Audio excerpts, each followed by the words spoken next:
Why I believe the Bible is true. Alright, some people say that believing in the Bible is like believing in mythology. Some people say the Bible is only written by humans, therefore unreliable. Some say that the Bible is erroneous due to multiple handwritten copies. Now, is that true? Let's see. This is why I think the Bible is true. Number 1. 39 different writers from different time eras and generations of 1500 years apart from different cultures, continents, languages, educational backgrounds, occupations. They all wrote about their experiences and characteristics of God in a uniform manner. The texts of who God is and how God operates do not contradict, but can cross-reference from one writer to another. The picture of who God is do not contradict among the 39 writers. Okay, but then some would say, of course, it would be uniform. Some books were filtered off when translating King James.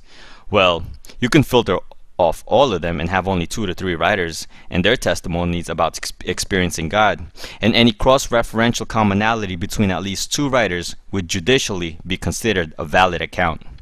But the Bible has at least 39. The picture of who God is and acts in Genesis doesn't contradict how Jesus acted or will act in Revelation. Number 2. The Bible contains the most humanistically impossible fulfilled prophecies. While most people make vague predictions like Nostradamus, biblical predictions are more specific and documented to have occurred. Here's just a few.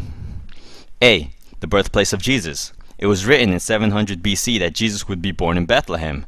Who knew that Bethlehem would still exist 700 years from now?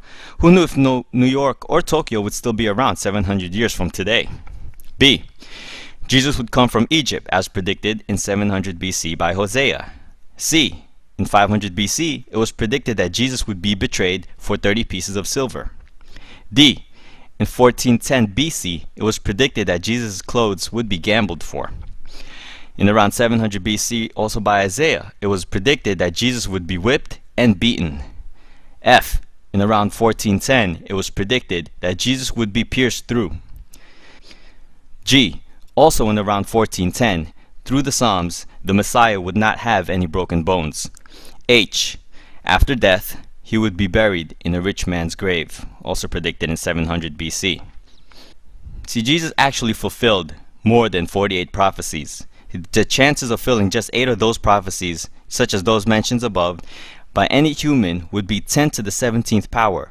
That's like the chances of filling the entire area of Texas with 2 feet of silver dollars, marking one coin, randomly dropping it anywhere in Texas, blindfolding a person, and then have that person randomly choose one coin, and that one coin would be the marked one.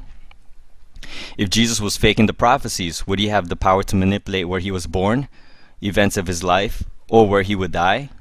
Okay, so what if those prophecies were just inserted in the Old Testament? Well, that's what many thought until the Dead Sea Scrolls were found.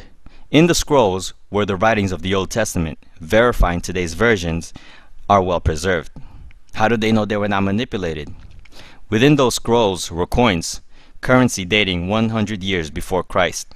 No one had touched or manipulated those scrolls ever since. Why? Because if that had been the case, all the money from that civilization would have been confiscated. 3. The Gospels are accurate. How do we know the Gospels are accurate? A. At a time when followers of Christ were being killed, would the disciples decide one day to make up a figure and pretend Jesus fulfilled all those prophecies? Would people die for something they knew was a lie? B. At a time when followers of Christ were being killed, would people continue to mass-produce manuscripts about a resurrected Jesus, knowing that believing in such would cost them their lives? C. At the time, there were enough witnesses to see Jesus die, and also to Jesus resurrect. Thus, in the process and reproducing of manuscripts, if Jesus didn't resurrect, would not someone have edited it to show what actually happened? That Jesus really probably didn't resurrect? Same as 9/11. If someone wrote something wrong, it would easily be edited out before further production. But there are a lot of manuscripts. D.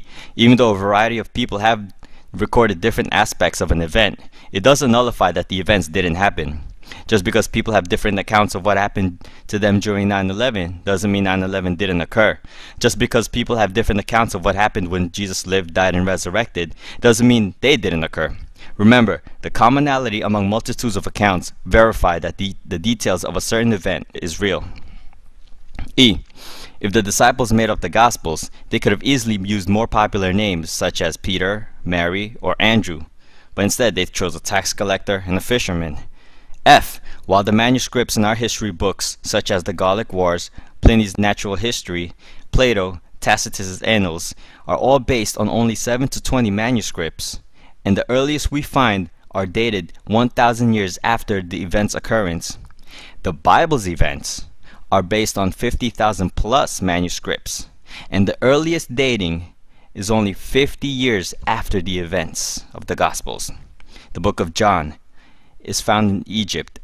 The earliest manuscript we have is 125 AD. Okay, number 4. The Bible contains scientifically advanced statements for its time. For example, A. In 700 BC, it was already written that the earth is round. By the way, in Hebrew, the word circle came from a word that means spherical.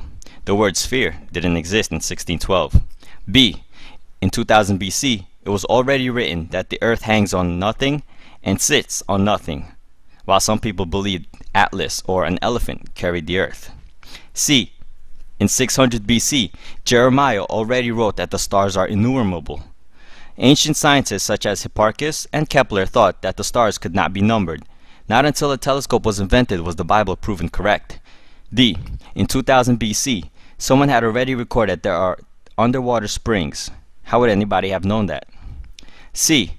Around 935 BC, King Solomon recorded that the winds travel in circular motion.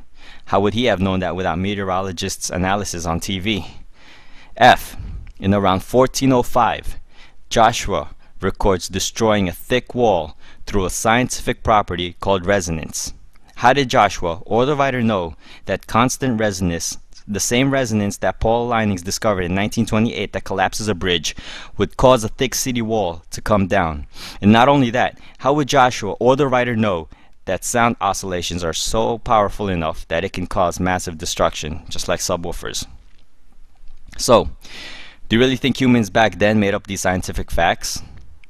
Then if you look at other books, let's say the Quran, it reveals some unscientific facts, such as in Surah 1886, it says that this person traveled far enough to where the sun goes and into the earth, and the sun goes into a muddy spring. That's not scientifically accurate. Number 5. Archaeology. Archaeological findings support that the biblical records are accurate. Many critics try to belittle the Bible by saying, "Oh, where's Babylon? Where's Nineveh? Where are those external writings about the all-famous King David? Or Jesus Christ?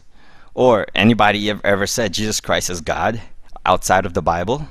If the Bible is so real, why don't extra biblical references exist?" Well, we have unearthed Babylon. We have unearthed Nineveh. In 1995, a stone with King David's inscription was discovered, and that even Time magazine wrote about it.